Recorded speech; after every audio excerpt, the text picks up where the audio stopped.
ഷിരൂരിലെ വാർത്തകൾ ഇങ്ങനെയാണ്. ഷിരൂരിൽ മണ്ണിടിച്ചിൽ കാണാതായ കോഴിക്കോട് സ്വദേശി അർജുനായുള്ള തിരച്ചിൽ 11ാം ദിനത്തിലേക്ക് കടന്നിരിക്കുന്നു.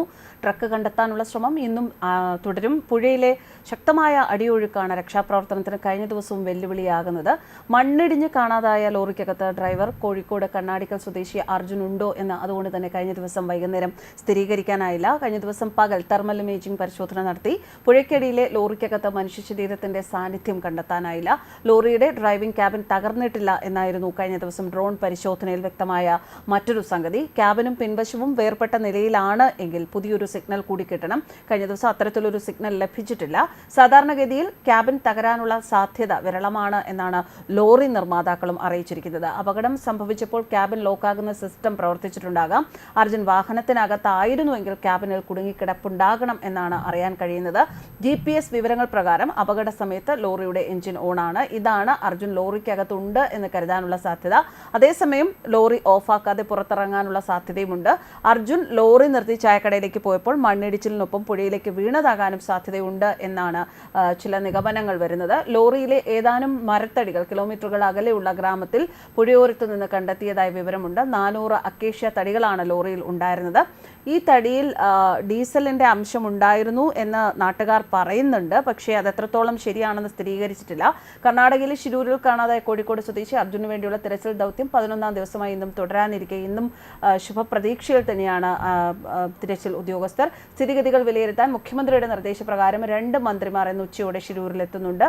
മന്ത്രിമാരായ PA മുഹമ്മദ് റിയാസും AK ശശീന്ദ്രനുമാണ് ഷിരൂരിലേക്ക് പോകുന്നത്. അർജുനു വേണ്ടിയുള്ള തിരച്ചിലിൽ സാധ്യമായതെല്ലാം ചെയ്യും എന്നാണ് മുഹമ്മദ് റിയാസ് അറിയിച്ചത്. കാലാവസ്ഥ കനത്ത വെല്ലുവിളി തന്നെയാണ്. അതുകൊണ്ട് തന്നെ അർജുന്റെ ട്രക്കിന്റെ സ്ഥാനം കണ്ടെത്തിയിട്ട് അത് പുറത്തെടുക്കാൻ തിരച്ചിൽ സംഘത്തിന് കഴിഞ്ഞിട്ടില്ല എന്നത് വേദനാജനകമാണ്.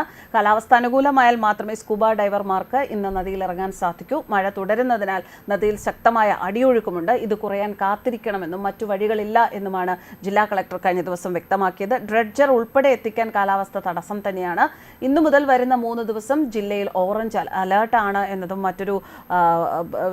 ഒരു തടസ്സം ഉണ്ടാക്കുന്ന ഒരു സംഗതി തന്നെയാണ്. കനത്ത മഴയാണ് നിലവിൽ സ്ഥലത്തുള്ളത്. ഗംഗാവലി പുഴയിലെ ശക്തമായ അടിയൊഴുക്ക് ദൗത്യത്തിന് വെല്ലുവിളി തന്നെയാണ്. അപകടം നടന്ന ഷിരൂർ ഉൾപ്പെട്ട ഉത്തര കന്നഡയിൽ 3 ദിവസം ഓറഞ്ച് അലേർട്ടാണ് പ്രഖ്യാപിച്ചിരിക്കുന്നത്. ഇടവിട്ട് എത്തുന്ന അതിശക്തമായ മഴയും കാറ്റും തെരച്ചിലിനെ ബാധിക്കുന്നു. കാലാവസ്ഥ അനുകൂലമായാൽ മാത്രമാകും ഡൈവർമാർ നദിയിൽ ഇറങ്ങുക.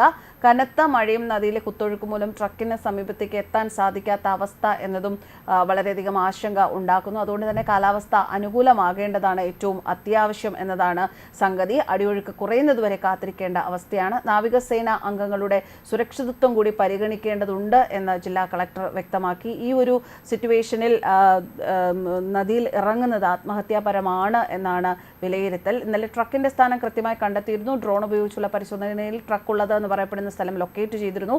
റോഡിൽ നിന്നും 60 മീറ്റർ അകലെ 5 മീറ്റർ താഴ്ചയിലാണ് ട്രക്ക് ഉള്ളത് എന്നാണ് നിഗമനം. എന്തായാലും ഇന്ന് 11ാം ദിവസത്തെ തിരച്ചിൽ ആരംഭിക്കുമ്പോൾ ഇന്നും നമ്മൾ കാത്തിരിക്കുന്നത് നല്ലൊരു വാർത്ത കേൾക്കാൻ തന്നെയാണ്. ഇന്ന് അങ്ങനെ ഉണ്ടാകട്ടെ എന്ന് നമുക്ക് പ്രതീക്ഷിക്കാം. എന്താണ് അവിടെ സംഭവിച്ചത് എന്നുള്ള ഒരു അവസാന വാക്ക് നമുക്ക് ലഭിക്കണം എന്ന് തന്നെയാണ് ഇന്ന് തിരച്ചിൽ സംഘത്തിൻ്റെ ഉദ്ദേശവും. അത് നടക്കുമെന്ന് നമുക്ക് പ്രതീക്ഷിക്കാം, കാത്തിരിക്കാം. News desk കർമാനൂസ്.